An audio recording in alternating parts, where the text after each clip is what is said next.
నేను కొణిదెల పవన్ కళ్యాణ్ అనే నేను శాసనం ద్వారా నిర్మితమైన భారత రాజ్యాంగం పట్ల నిజమైన విశ్వాసం విధేయత చూపుతానని, భారతదేశ సార్వభౌమాధికారాన్ని సమగ్రతని కాపాడుతానని,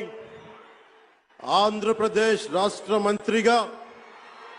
నా కర్తవ్యాలను శ్రద్ధతో అంతఃకరణ శుద్ధితో నిర్వహిస్తానని, భయం గాని పక్షపాతం గాని రాగద్వేషాలు గాని లేకుండా రాజ్యాంగాన్ని శాసనాలని అనుసరించి ప్రజలందరికీ న్యాయం చేకూరుస్తాను.